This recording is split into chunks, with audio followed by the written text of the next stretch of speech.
It's a widely accepted fact in the comic collecting community that CGC is the #1 choice for having your comics graded and slabbed.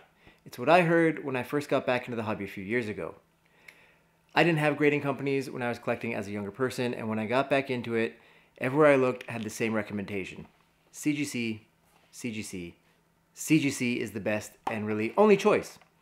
It was obvious from everything I saw online, the CGC had fast service, attractive labels, nice sturdy cases, consistent grading, and a great customer experience. So, what happened?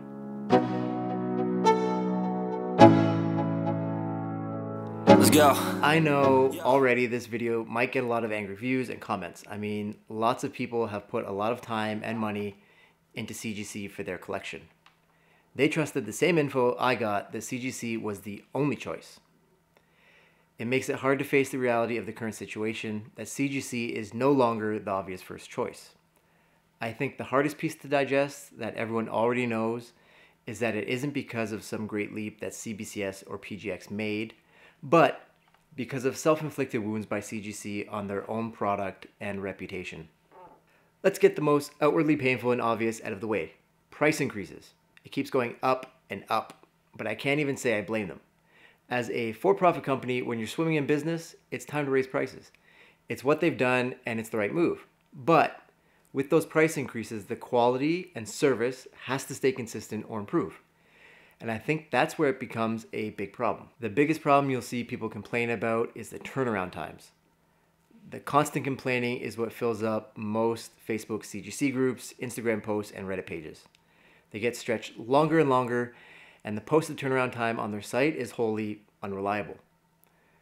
With all the books coming in, CGC has had trouble maintaining their workflow. I get it, but that's their problem as a provider, not mine or yours as an end user. You have a right to complain when it gets this bad. While they haven't been able to keep their workflow moving, they've continued to add more and more signings. I have to admit, I'm a guilty contributor. I currently have 4 books at a signing event. I don't know if they're going to jump the grading line, but it certainly doesn't help with the workflow. Even worse is the celebrity signings, which come at a premium and I imagine do jump the line for the price that they command. Celebrity signing after celebrity signing after celebrity signing.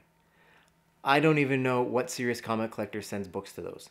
My guess is it's mostly not comic collectors, but collectors of other genres, movies or TV stuff who want the actor's signature, which does indeed hamper the speed for the real comic book collectors. I mean, who really wants Chris Pratt's signature on their Guardians book anyways? The biggest thing I always heard as a knock against CBCS was that their quality was lesser. The cases and labels were worse, and the grading was trash. I had seen it compared to basically paying for a grade if you knew the right guy working there. Now, I did my own comparison, and I have to say I disagree entirely. I've got a video about it if you want to check it out. But why did CBCS get that rep and CGC was always considered the gold standard? In the most recent set of debacles, CGC has done nothing but fall short of that gold standard again and again. The quality control is seemingly non-existent.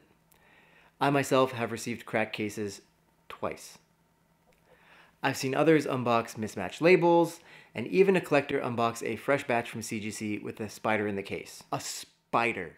And unfortunately, it did not appear to be radioactive. So, okay, the cases and encapsulation have become less than stellar. The grading is still a high mark, right? Again, I can point to my own experience with wildly inconsistent grading. Sometimes on point, sometimes way too generous, sometimes too hard. Pick a lane and stay consistent. If it's the same every time, that's okay. I know PGX is overly generous, so I can account for that. But CGC has been all over the place in applying their own criteria and scoring. Even worse is CGC assassinating their own grading image. The total mess of allowing this bullshit. I mean, really, an invisible comic, I get it, it's a gimmick, but allowing your supposed high standard of grading to show up on those books totally, completely, 100% undermines your legitimacy of providing accurate grades. You let a company, even briefly, sell a slab with nothing inside it and gave it various grades. Again, I know it's a gimmick, but then you aren't actually a serious arbiter of grading. As soon as your label goes on that product, you are guaranteeing it meets your standards. as your name suggests, as a guarantor company. It should be more embarrassing than it seems to have been. Forget wait times, forget the bad customer service. The apparent neglect of being a guarantor company should be what troubles people the most. And the final nail in the coffin, CGC's recent announcement about removing certain important elements from their labels. This seems to finally be what did it for a lot of people. Now, I think most of it is a bit of an overreaction. They didn't say they won't be checking those things, just that they won't be putting them on labels, which is still a problem. This goes back to the problem with offering sham grades on a non-existent book. Without that info on a label, buyer may not know what the issue is. That buyer may not have a CGC account. In fact, the seller might not either. So, you're dealing blind. So CGC has said it's because Graders Notes are free now for everyone. Everyone with a paid membership, that is. Not truly everyone like CBCS offers with their QR codes. But to me, the real kick in the balls was prominent members of the comic community. What an insult to everyone else with a CGC membership or who buys CGC books.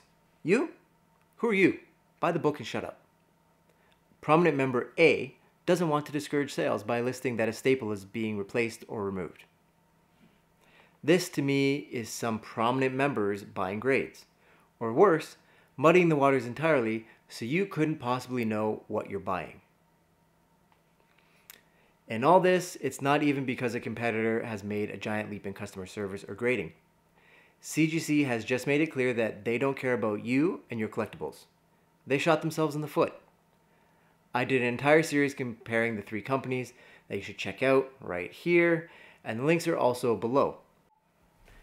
However, the actions of CGC recently and of their own volition are what have knocked them into being second choice for